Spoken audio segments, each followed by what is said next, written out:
पढ़ो। पुराना नियम है, नया नियम है। नया नियम से पहले तीसरे पहले मलाकी की पुस्तक,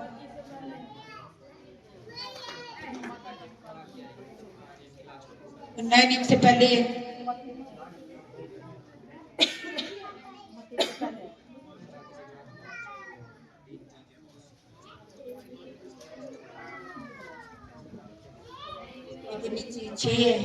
छह अध्याय।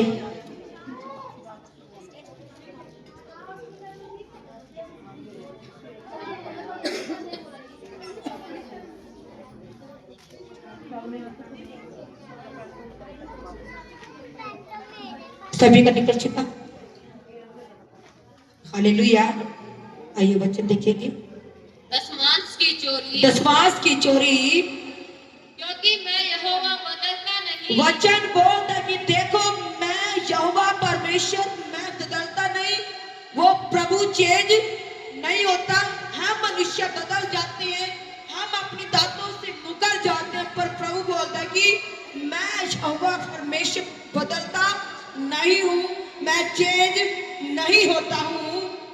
इसी कारण हे याकूब की संतान, तुम नष्ट नहीं हुए। वचन बोलता कि हे याकूब के संतान, इसीलिए तुम अभी तक तुम नाश नहीं हुए, तुम घात नहीं हुए, तुम्हारे जीवन में कोई प्रॉब्लम नहीं आई, क्योंकि परमेश्वर चेंज नहीं होता। पर वचन बोलता कि तुम अपनी पापों से बदल जाते हो, अपने जीवन में चल रही जो तुमने परमेश्वर से वाचा बांधी है, परमेश्वर से जो तुमने पीछे चलने का फैसला किया है, तुम उससे पीछे हट जाते हो। वचन बोलता कि मैं बदलता नहीं हूँ। मैंने तुम्हारे जीवन में अगर रास्ते ओपन कर दिए, अगर प्रभु ने आशीषें दे दिए तो उसे दे दिए, प्रभु ने अगर चंगाई दे दिया है तो उसे दे दिया है हमारे जीवन के अंदर। आगे अपने पुरखाओं के दिनों से तुम लोग मेरी विधियों से हटते आए हो। वचन बोलता कि तुम अपने पुरखाओं के दिनों से, अपने बाप दादों के दिनों से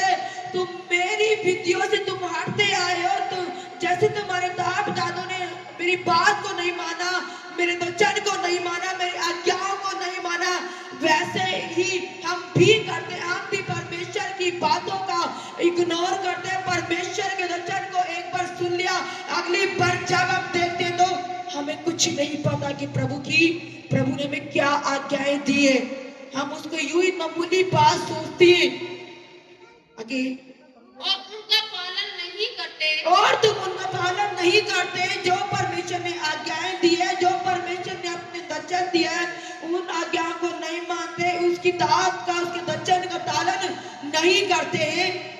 तुम मेरी ओर फिरो। वचन बोलता कि मेरा बेटा, मेरी बेटी, तुम मेरी ओर फिरो, तब मैं भी तुम्हारी ओर फिरूंगा। तब मैं भी तुम्हारी ओर फिरूंगा। जब तुम प्रभु की ओर फिरोगे, अगर आप ही प्रभु की ओर नहीं फिरोगे तो कैसे परमेश्वर आपकी ओर फिरेगा?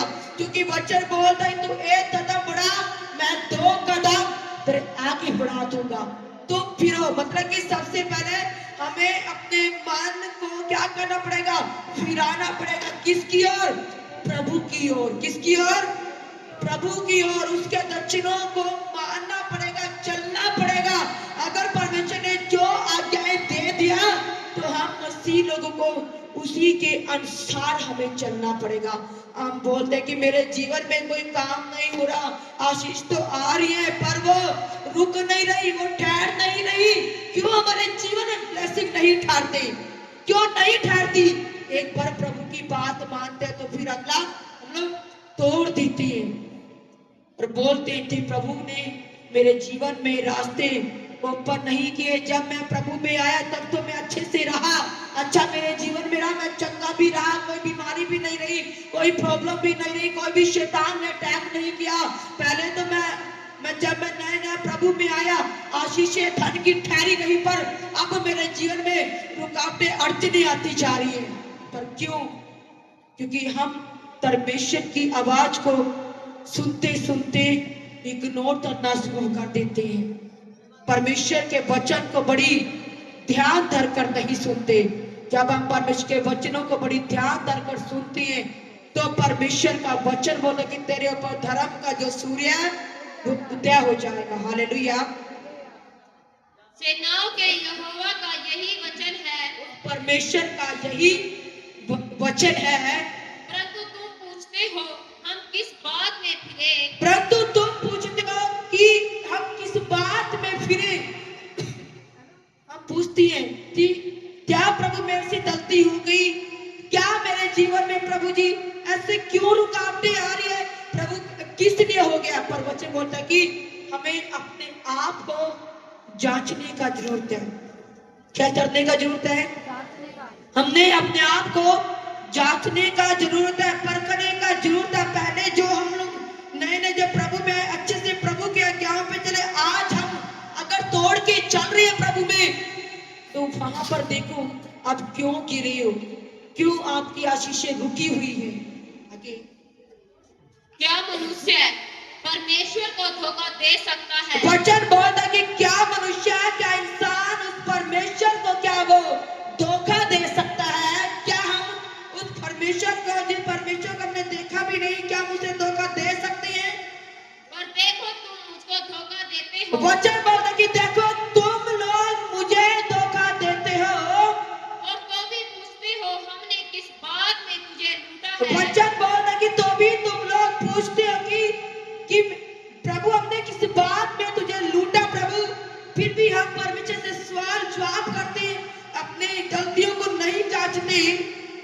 दसवांश और उठाने की भेंटों में, दसवांश और उठाने की भेंटों में जो भेंट प्रभु के राज्य में बोया गया, अगर हम उसे प्रभु के राज्य में नहीं बोते तो हम परमेश्वर को लूटते हैं। आगे तुम पर भारी सांप पड़ा है। वचन बोलता कि मेरा बेटा मेरी बेटी सुन, तुम्हारे ऊपर भारी श्राप पड़ा है। क्या पड़ा है? भारी श्राप पड़ जाता है हमारे ऊपर अगर हम विश्वास और उठाने की भेंटें अगर प्रभु के राज्य में उसके भवन में नहीं धोते, उससे हमारे प्रभु श्राप आ जाता है। यदि तुम मुझे लूटते हो, वचन बोलता कि यदि तुम मुझे लूटते हो, वरन सारी जाति ऐसा करती है। वरन ये सारी जो जाति है वो ऐसा ही करती है। पर सारी जाति प्रभु को नहीं जानती, पर हम लोग तो प्रभु को जानते। वो जाति जो लोग प्रभु को नहीं जानते तो प्रभु को लूटते हैं, पर हम जब परमेश्वर के वचन को जान कर भी इग्नोर करते हैं।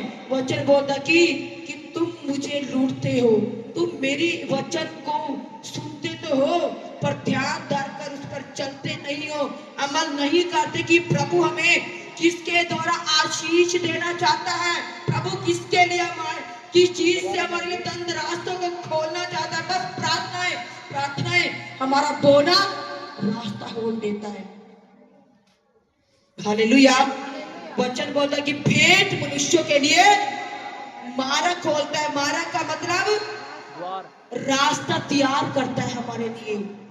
रास्ते खुल जाते हैं हमारे लिए, परमेश्वर हमारे लिए रास्ते खोलता है, सोरख खोल देता है, आशीषों का बौछार हमारे जीवन के अंदर परमेश्वर करता है। पर जब हम परमेश्वर की राज्य में जब उस बीज को नहीं तोड़ेंगे, है ना, तो कैसे हमारे लिए रास्ते ओपन होंगे।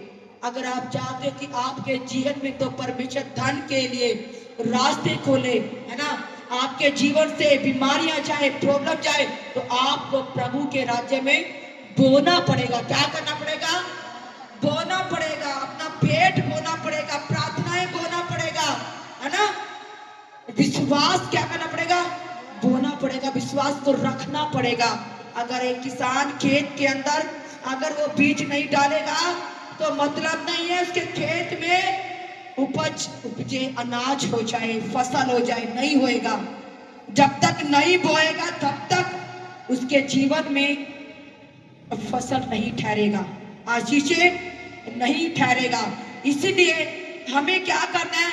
हमें भी अगर हमें आशीषित होना है, धन के आशीष को देखना, ब्लेसिंग को देखना है, तो प्रभु के राज्य में उस भेंट को, विश्वास को, उठाने की भेंटों को उस प्रभु के राज्य में हमें बोना पड़ेगा। हालेलुया। सारे दसमांश भंडार में कि मेरे भवन में भोजन वस्तुएं रहे। और सेनाओं का यहोवा यह कहता है कि ऐसा करके मुझे परखो कि मैं कांच के झरोखे तुम्हारे लिए खोलकर तुम्हारे ऊपर अपरंपार आशीष की वर्षा करता हूँ कि नहीं। वचन बोलता कि तुम शायद श्वास भंडार में ले आओ कि मेरे भवन में क्या रहे, मेरे भवन में भोजन वस्तु रखी रहे। हालेलुया। और वचन बोलता है कि सेना का यहोवा यह कहता है कि ऐसा करके तरह कर क्या करो, तुम देखो कि मैं तुम्हारे जीवन में अपरंपार आशीषों की बौछार करता हूं कि नहीं करता। करके तो देखो, परख कर तो देखो अपने प्रभु को कि देख वो तुम्हारे लिए सूरज खोल देगा, आशीषों की बौछार वो प्रभु आपके जीवन में होने देगा। आगे मैं तुम्हारे लिए नाश करने वाले को ऐसा घुड़कूंगा। वचन बोलता कि मैं तुम्हारे लिए नाश करने वाला कौन है? वो शैतान जो अचानक से बीमारी लेके आता है, अचानक से समस्याएं लेके आता है, अचानक से कुछ भी प्रॉब्लम डाल देता है, गरीबी को लेके आता है ना। क्यों? जब तक हम परमेश्वर के वचन को, उसकी आज्ञाओं को नहीं मानेंगे, तब तक परमेश्वर कैसे धुड़केगा उसे नाश करने वाली आत्मा को प्रभु बोलता है कि मैं धुड़कूंगा तुम्हारे ऊपर से। आगे कि वह तुम्हारी भूमि की उपज नष्ट न करेगा। कि वो तुम्हारी जो भूमि की जो उपज है, तुमने जो खेत में जो बीज बोया, तुमने जो प्रभु के राज्य में तुमने जो भेंट बोई है, तो परमेश्वर क्या करेगा? उस नाश करने वाली आत्माओं को क्या करेगा? घुड़केगा। आगे और तुम्हारी दाखलता के फल कच्चे न गिरेंगे। और वचन बोलता है कि तुम्हारी दाखलता के फल कभी कच्चे नहीं गिरेंगे। आपने जो बीज लगाया वो फलवत होता चला जाएगा, हरा भरा होता चला जाएगा, उसके ऊपर डालियां आएगा, फूल आएगा, और फूल के बाद फल आना शुरू हो जाएगा। Hallelujah, hallelujah. बच्चे बोलता कि सुनो, जो बीज तुमने लगाया, जो भी आपने प्रभु के भवन में श्वास बोया, भेंट बोई, वो बोना तुम्हारे लिए थोड़े प्रतिफल को लेके आएगा। आपने जो बोए कच्चे नहीं गिरेंगे, वो आशीष हानि नहीं जाएगी। आपने जिस तभी में से प्रभु के राज्य में बोया, तो प्रभु आपको फलवंत करेगा, आशीषित करेगा। वो परमेश्वर आपको ऊंचा करेगा। सेनाओं के यहोवा का यही वचन है। उस सेनाओं के यही वचन है, ये परमेश्वर का वचन है कि मैं तुम्हारे ऊपर से उस नाश करने वाली आत्मा को घुड़कूंगा कि तुम्हारी दाखलता के फल जब कच्चे ना गिरेगी। आगे तब सारी जातियां तुमको धन्य कहेगी। अगर तुम परमेश्वर की आज बात को मान लेते हो, अगर आज आप अपने मन में इस बात को ठान लेते कि मैं प्रभु के राज्य में मैं आज से बोऊंगा, वचन बोलता है कि तब सारी जाति तुम्हें धन्य कहेगी। क्या कहेगी? तुम्हें धन्य कहेगी कि हाँ भाई, ये तो पहले बहुत बीमारी में था, बहुत गरीबी में था, इसके बाद कुछ भी नहीं था। एक समय ऐसा होता था, 1 रुपया भी नहीं था, पर आज ये आशीषित हो चुका। जब से ये प्रभु के पास आया, जब से ये चर्च में इसने जाना शुरू किया, प्रभु की बात को मानना शुरू किया, तब आप ही नहीं, वो सारी जाति तुम्हें धन्य कहेगी। क्यों? क्योंकि आप आशीषित होगे। आप अगर आज आपको जरूरत है, जब प्रभु के राज्य में बोगे, तो आप कहा जो आज मांगता था, अब दूसरों को देने वाला हो जाएगा। हालेलुया। जब आप दूसरों की हेल्प करोगे, जब करते हैं, जब हमारे पास होता है, जब भी हेल्प होता है गरीबों की। ऐसे तो नहीं होता है ना। क्यों करेगा परमेश्वर? जब आप परमेश्वर की बात को मानोगे, वचन को मानोगे, आज्ञाओं को मानोगे। वचन बोलता है कि तब सारी जाति तुझे धन्य कहेगी। क्यों? क्योंकि आपका जीवन, आपका हाथ जो दूसरों को देने वाला हो जाएगा। जब आप दूसरे को देने वाले हो जाओगे, तो वो क्या कहती, भाई तुझे आशीष मिले, तूने मेरा हेल्प किया। हालेलुया। सारी जाति आपको धन्य कहेंगे। हालेलुया। आपको बाहर भागने का जरूरत नहीं है, आपको कोई नाम पहचान होना कोई जरूरी नहीं है। आपकी पहचान आपका प्रभु है, आपका नाम आपका प्रभु है। जब यीशु मसीह आपके जीवन में है तो सिर्फ आपने परमेश्वर की आज्ञाओं को मानना है, वचन को मानना, कहीं बाहर नहीं भागना। वचन बोलता है कि तू नित्य प्रार्थना करना और तू हियाव ना छोड़ना, नित्य प्रार्थना करना है। अगर आपके पास नहीं है, प्रभु से मांगे। वचन बोलता है नती 7 के 7 में कि मांगो तो तुम्हें दिया जा चुका है। वो परमेश्वर आपको देने वाला परमेश्वर है, घटती का परमेश्वर नहीं, धरती का परमेश्वर है। अगर आपने एक बोया 10 आपको लुटा के देगा वापस। वो मुझे बोलता कि तुम्हें वो देने वाला बनाएगा, लेने वाला नहीं होगा। आप अगर तरजेसी में पैसे लेते थे, एक समय आप लेते थे, अब जब आप परमेश्वर के वचन पर चलना शुरू करोगे तो आप दूसरों को देने वाले हो जाओगे। और सारी जाति आपको धन्य कहेगी। Hallelujah, hallelujah. क्योंकि तुम्हारा देश मनोहर देश होगा। मनोहर का मतलब कि तुम्हारा देश हरा भरा होगा, तुम्हारा परिवार हरा भरा होगा, आपके बच्चे हरे भरे होंगे। आपके आज्ञा मानने के द्वारा, आपका परमेश्वर के वचन के अनुसार चलने के द्वारा आपका देश भी आशीषित होगा। आपके रिश्तेदार, आपका भाई, आपका पड़ोसी भी आशीषित हो जाएगा, ब्लेसफुल हो जाएगा। खुदा का यही वचन है। आगे यहोवा यह कहता है, तुमने मेरे विरुद्ध ठिठाई की बातें कही है। वचन बोलता कि वो आसमान का खुदा यह बोलता कि तुमने मेरे विरोध में ठिठाई की बात बोले। ढीठ बन जाते हैं कि हर बार हमें तो ऐसे ही समझाया जाता है, दान के बारे में, विश्वास के बारे में ऐसे ही हमें समझाया जाता है। ढीठ हो जाता है कि नहीं प्रभु आप मेरे पास नहीं है, प्रभु मैं नहीं बोऊंगा, मेरे पास तो है ही नहीं, मैं क्या बोलूं। हम ढीठ बन जाते हैं। हमें ढीठ नहीं बोलना, हमें ढीठ नहीं बनना। हमें देखना कि हमारा थोड़ी सी बीच के दोने के द्वारा बहुत सारी प्रभु आशीष हमारे जीवन के अंदर उठेलता है। हमें अपने आप को जब वचन को पढ़ते हैं तो प्रभु आपसे बात करता है, प्रभु आपको सिखाना चाहता है, पर हम सीखते नहीं है, हम इग्नोर करना शुरू करते हैं। जैसे घड़े के ऊपर बूंदें फिसलती हैं, उसी तरह जो प्रभु का वचन फिसलता चला जाता है हमारे जीवन के अंदर। वचन बोलता है कि तुम्हारे हृदय में मेरा वचन जगह नहीं पाता। हालेलुया, है ना। जगह नहीं पाता प्रभु का वचन। क्यों जगह नहीं पाता? अपने आप को जांचो। वो शैतान चाहता है कि आप प्रभु के वचन पर ना चलो। वो आपके जीवन के अंदर प्रॉब्लम खड़ी कर देगा।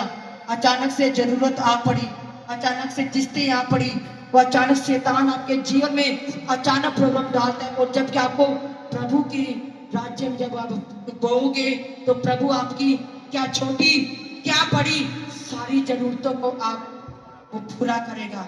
जब तक हम अपने बोझ को अपने प्रभु के हाथों में नहीं डालेंगे तब तक कैसे परमेश्वर उसे दूर करेगा। वचन बोलता है कि तो अपना सारा बोझ, अपनी सारी चिंता मुझ पे डाल, क्योंकि मुझको तुम्हारा ध्यान है। प्रभु को ध्यान है। प्रभु तो चारों ओर से हमें स्ट्रॉन्ग करता है वचन के तरफ, पर हम स्ट्रॉन्ग होना ही नहीं चाहते, हम मजबूत होना ही नहीं चाहते, हम प्रभु के वचन पर चलना ही नहीं चाहते।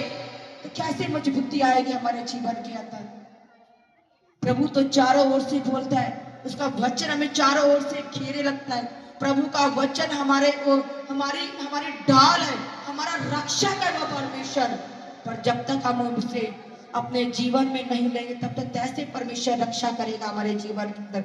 वचन को सुनने वाले ही नहीं, चलने वाले बनो, है ना।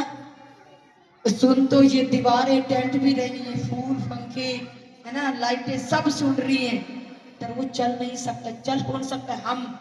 हम मनुष्य, हम परमेश्वर के तभ्या हमारे अंदर होगा। और जब हम चलेंगे उस वचन के अनुसार, जब वचन को ही तोड़ेंगे नहीं। वचन क्या करता है? हमें स्थिर करता है प्रभु में। प्रभु के वचन को जब बाइबल को पढ़ते हैं तो प्रभु का वचन हमें सिखाता है। तब बोलेंगे कि हाँ, मुझे जो सिखाया गया यही प्रभु का वचन बोलता है, और सच में आज से मैं चलूंगा, मैं पापों से तौबा करता। जब वचन को नहीं पढ़ेंगे तब तक तौबा नहीं कर पाएंगे, तब तक पश्चाताप नहीं कर पाएंगे। और प्रभु का वचन हमें दल देता है, ताकत देता है, हमें प्रभु के पीछे चलने के लिए प्रभु हमारे लिए रास्ता खोलता है। और हम ढिठाई की बातें ना भूलें आगे। परंतु तुम पूछते हो हमने तेरे विरुद्ध क्या कहा है। और हम पूछते हैं कि प्रभु हमने तेरे विरोध में क्या कहा है। तुमने कहा है परमेश्वर की सेवा करना व्यर्थ है। वचन बोलता है कि तुमने कहा कि परमेश्वर की सेवा करना व्यर्थ है। प्रभु के राज्य में जो भी मैंने दान बोया, भेंट बोया, विश्वास बोया, वो तो सब व्यर्थ है। मेरे जीवन में तो कोई भी आशीष नहीं है ना। सब कुछ हम व्यर्थ कर देते हैं, उसे बोल देते, ठीक हो जाते, प्रभु मैं नहीं अब चलूंगा, मैं अब नहीं तेरे राज्य में मैं बोलूंगा। हम बोलते हैं, प्रभु का वचन बोला कि तुमने मेरे सामने ढिठाई की बातें की हैं। आगे तुमने कहा परमेश्वर की सेवा करना व्यर्थ है। तुम बोलते हैं कि परमेश्वर की जो सेवा करना वो व्यर्थ है। मैंने जो भी बोया, मैंने इतना बोया, अब तक तो मुझे प्रतिफल नहीं दिया प्रभु ने। हम बोलते ठीक, प्रभु की सेवा करना सब कुछ खराब हो गया, व्यर्थ हो गया, जबकि आपका बोना कभी भी खराब नहीं है। हमने जो उसके बताए हुए कामों को पूरा किया, और हमने जो परमेश्वर के जो बनाए हुए जो कामों को जो हम लोगों ने पूरा किया, और सेनाओं के यहोवा के डर के मारे, और परमेश्वर के डर के मारे, उसके भय के मारे शोक का पहिरावा पहने हुए चले हैं। हाँ, दोबारा शोक का पहिरावा शोक का पहरावा, दुख का पहरावा जिसको हमने डाल रखा है पहने हुए चले हैं। इससे क्या लाभ हुआ कि इससे क्या लाभ हुआ हमें पता है ना। हमारे अंदर दुख है, दुख तो है, पश्चाताप है, पर जब तक हम प्रभु की प्रॉपर आज्ञा को, प्रॉपर वचन के अनुसार नहीं चलेंगे, अच्छे से नहीं चलेंगे, तब तक कैसे परमेश्वर रास्ते ओपन करे हमारे लिए। Hallelujah, hallelujah. हम बोलते कि मैंने तो इतना बोया, सब कुछ व्यर्थ गया। आपका बोना, आपने थोड़ा बोया या ज्यादा बोया, कभी भी व्यर्थ नहीं है। वचन बोलता है कि भेंट मनुष्यों के लिए मारा खोलती है, रास्ता तैयार करती है आपके लिए। आपको पता भी है कि नहीं? आप जांचिए कि प्रभु सच में मेरे लिए रास्ता खोलेगा। अगर आपने एक बोया, 10 प्रभु आपको देगा, क्योंकि बोना हमें प्रभु सिखाना, क्योंकि दोने से ही एक बड़ा प्रतिफल हमें मिलता है। आगे अब से हम अभिमानी लोगों को धन्य कहते हैं। वचन बोलता कि अब से हम जो अभिमानी लोग हैं, जो घमंडी लोग, उनको धन्य कहते हैं। जो कि दुराचारी तो सफल बन गए हैं। जो दुराचारी है वे लोग सफल हो गए। जो लोग ठीक है, जो अभिमानी है, जो बुरे काम करते, वही प्रभु ठीक है। बहुत सारे लोगों के मन में बात आता है, प्रभु मैं तो तेरे पीछे चलो, मैं तो पाप भी नहीं करता, मैं तो प्रभु तेरे आज्ञाओं को मानता, फिर भी मेरे जीवन में रास्ते नहीं खुले, फिर भी मैं बीमार, फिर भी मैं प्रॉब्लम है, फिर भी मैं समझो प्रभु वो लोग ठीक है जो प्रभु लड़ाई झगड़े करते हैं। प्रभु तो अच्छे से रह रहे हैं, उनका जीवन तो प्रभु अच्छे से है, वो तो बीमार भी नहीं है प्रभु, उनका तो कुछ होता भी नहीं है प्रभु, है ना। जिन्होंने मेरा नुकसान कर दिया उनको तो कुछ भी नहीं होता। हालेलुया। हम उनको धन्य कहते हैं, पर हम अपने प्रभु को धन्य नहीं कहते। हालेलुया। हम अपने प्रभु का धन्यवाद करें, क्योंकि तो वचन बोलता कि तू चुपचाप रह, खड़े खड़े उद्धार काम देख। जिन्होंने तेरे बारे में गड्ढा खोदा उसके अंदर आप गिरेंगे, आप नहीं गिरने वाले, क्योंकि आपके साथ आपका प्रभु साथ खड़ा हुआ है। आपका परमेश्वर आपसे प्यार करता है, आपसे प्यार करता है। आपको बीमारी में, प्रॉब्लम में, समस्याओं में आपका प्रभु नहीं रहने देता। मेरे प्रियो, आप अपने आप को जांचिए। आप वचन बोला कि तुम मत डर, मत घबरा, मैं तेरे साथ हूं। इधर उधर मत ताक, मैं तेरा परमेश्वर हूं। मैं तुझे दृढ़ करूंगा, मैं तेरी सहायता करूंगा। जिस मार्ग में, जिस रास्ते पर तू चला है, जिस तू प्रभु के वचनों में तूने चलने का फैसला किया है, यीशु के पीछे चलने का फैसला किया है, उसमें डरना नहीं है। आपका प्रभु बोलता कि वो घड़ती का नहीं, धरती का परमेश्वर है। न बढ़ती, ना पूरब, ना पश्चिम, ना जंगल हुआ परमेश्वर की ओर से होता है। आपका परमेश्वर बढ़ाने वाला परमेश्वर है, ऊंचाइयों पे लेके चलने वाला परमेश्वर है। बेशक लोगों ने आपका टट्टा उड़ाया, मजाक उड़ाया, पर सुनो, अब उनका हारने का समय आ चुका है और आपका प्रभु में बढ़ने का समय आ चुका है। इसलिए घबराए ना, डोले ना, और परमेश्वर के आज्ञाओं को फॉलो करे, अमल करे, उसको उस पर चले, क्योंकि प्रभु भेंट के द्वारा ही रास्ते खोलेगा। वो विश्वास क्या करना है, प्रभु के राज्य में लेके आने, बीमारियों को नाश करने वाली आत्मा प्रभु जब छुड़केगा, जब तुम प्रभु के राज्य में उसकी बात को मानोगे, है ना, उठाने की विश्वास उसके राज्य में जब आप लेके आओगे तो परमेश्वर आपको आशीषित और फलवंत